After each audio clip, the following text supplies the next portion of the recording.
One, two, three. One, two, three.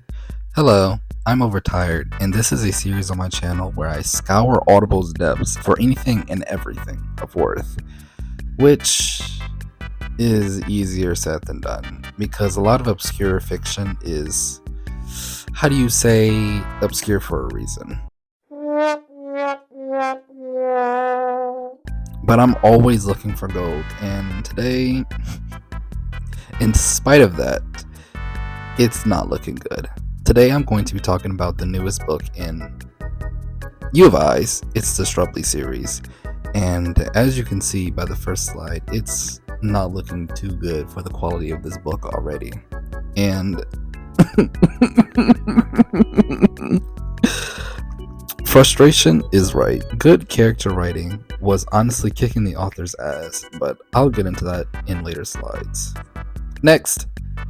So, what is this book? It's the long-awaited sequel to an honest-to-God good start to a lit RPG series about, to sum up, a group of cute early-game monsters in a world of very anti-monster adventurers trying to become adventurers too. There's a skeleton, a slime, and a goblin. Think a brown goblin. All following along after a shrub's dream to be the #1 adventurer. A very cute premise, and even when it gets serious, it still has its charm. Now, after I sing the first book's praises, you would think that the second book would be just as good.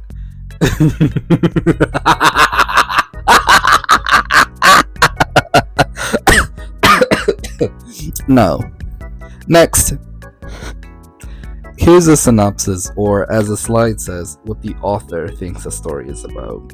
You don't have to read it if you don't want to, because almost nothing of the synopsis ends up mattering at the end. So, next.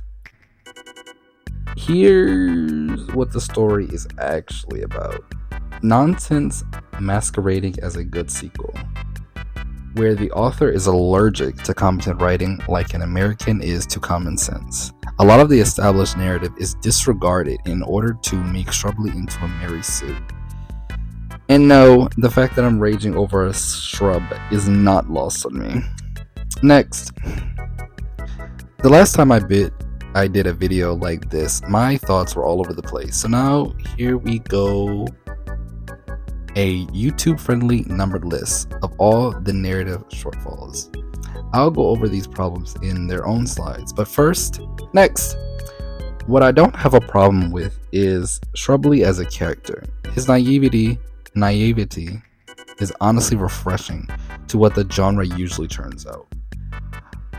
The slide is very accurate. I will die for him. Next. The first problem is on character stagnation. Characters, specifically the Countess, but can be applied to a wider array of characters, are floundering when it comes to doing anything of worth. Especially, what's the word? Oh yeah, growth. Except, of course, the forced golden boy. The goddamn shrub. This culminates with an especially embarrassing final fight where the Countess gets her ass kicked and Shrubley saves the day while spitting in the face of the story's previous well-crafted narrative. Don't worry, I'm coming for you later. Like the slide says here, what makes more sense as a final conclusion? Let me cook here. Instead of a steel ranker getting her ass kicked, let Shrubley get his ass kicked for once. And seeing this jumping, Countess is the one to save the day. And as she is stuck between the grudges of the past and the brightness of the future, she makes a decision for herself in the present to be what she always wanted to be, and finally breaks through the silver, crushing the golem and bringing an end to the conflict. A character-driven solution, rather than Mr. Save-A-Ho solving everybody's problem for them. Speaking of Mr. Save-A-Ho, Shrubley being the resident superhero is problem number 2. Next, Why are all the other characters practically useless? Cal, do something challenge. Please. Most characters are Shrubley's peanut gallery, meant to complement the plant, then fade back into the background. Now, that doesn't sound like a monster adventurer party to me. It sounds like, not that. Next. Now for the reason why these books are so unremarkable, especially in the character department, is because a lot of these books are born on Royal Road, and as such use other Royal Road books as inspiration, which is not the best idea. Now, this is not the video for detailing the problems with Royal Road's literary culture, so I'm going to keep it short. It's endless recycling cool ideas instead of competent writing decisions and styles, one of which is an obsessive focus on the main character to the detriment of all else, including other characters. I have Avatar here behind a green checkmark because that philosophy is not present and it is actively fought against. I don't need to tell you that all characters in Avatar are iconic, and liking any of the characters won't have you feeling like you're liking a brick. It is incredibly competent character writing that literally shits on anything these books have to offer. So TLDR, copy Avatar, not the sludge found on Royal Road. Next.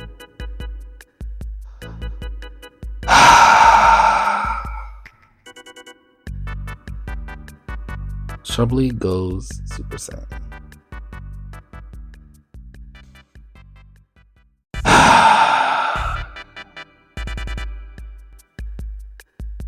Next. This is the second problem showing its ugly head again. Why does Shrubley ignore the magic system to do whatever he wants? Who told you that?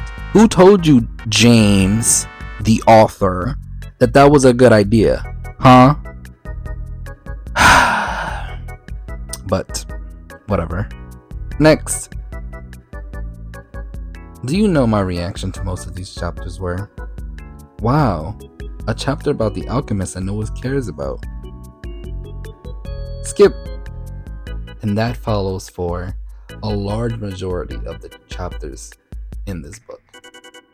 Just very skip worthy. Very go to sleep coded. That's problem number 5. The last problem that I have for you today. So after this out of context review, you might be asking for my opinion on how to better the series. I have a solution on the next slide. Give up.